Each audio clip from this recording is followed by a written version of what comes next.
The U.S. women's soccer team took a devastating 3-0 loss to Sweden early Wednesday morning in their Tokyo Olympic opener, breaking their 44-game winning streak. All 22 players on Team USA took a knee in solidarity with the radical leftist group Black Lives Matter before the game. Come on, Lise. Maybe there's something else to do on this planet. This is a dude competing in men's weightlifting competitions as of 2013. After this person was competing as a male in male weightlifting competitions, take some estrogen, and now you can compete with the females. And now we're going to pretend that this is an even playing field. Let me just put it this way to the women. That is wildly unfair. What is it about the national anthem or that whole scenario that made you feel so uncomfortable? Why didn't you want to, acknowledge that part? History. It's disrespectful and it does not speak for Black Americans. It's obvious. There's no question.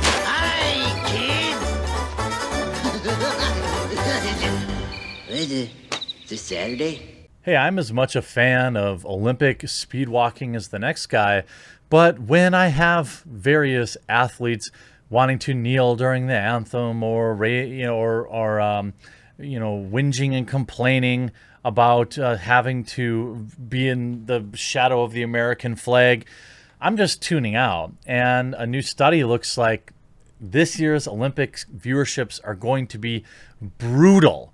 And politics are at least probably to blame for it. We saw earlier this week the U.S. Olympic women's soccer team losing 3-0 after winning 44 consecutive matches while making sure they took time as the entire team bent the knee to BLM.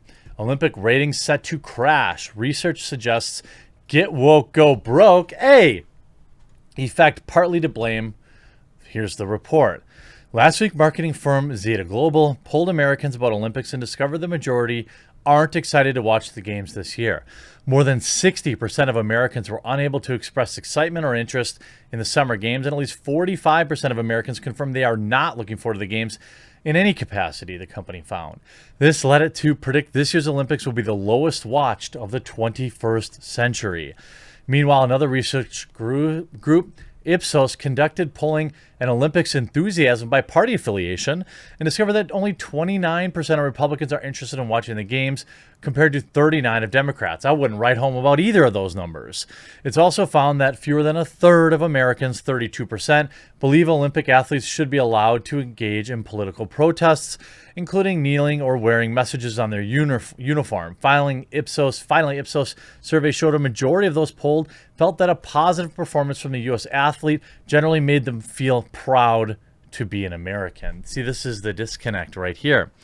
The fact that, look, I'm not one to say you can't, have a political opinion, but I am one to point out a bit of hypocrisy. And ultimately, you're on stage, potentially, if you earned it, to represent your country, not your own personal political agenda. The idea that, kneeling for the anthem is anything but making it about you is absurd. The idea that we get people talking, no. You get people talking about you. That's why the universally agreed upon just aggressively unattractive Megan Rapinoe is now a Victoria's Secret ambassador. Who would want to see that? This is all about getting their own names out there and their own, political ideology. I mean, I don't think America would be, a lot of people will say, well, they have a right to do it. They can do this. Okay, well, what if they're wearing a Trump pin? Would you feel the same way? Nah, you wouldn't. You'd be saying, that's ridiculous. They're making this about themselves. That's how this all works. And, there is a sense of pride in your nation that comes from the Olympic Games, because it is your nation versus others. It isn't about individual performances. It's about your nation. Sure, you have freaks of nature like Michael Phelps, who won dozens of gold medals over the years, but he still did it for the U.S. swim team. You have the NBA basketball, historically the dream team, but still, that is USA basketball versus all other countries. This is the ultimate pride in your nation type event. And when you have people making it about themselves, in particular to disparage your nation, not going to work. What happens when athletes indicate that they aren't proud to be American and they defy their fellow citizens' wishes for a politics-free international sporting event? As the U.S. soccer team did when they knelt in support of BLM, or as hammer thrower Gwen Berry did when she turned her back on the American flag during the anthem.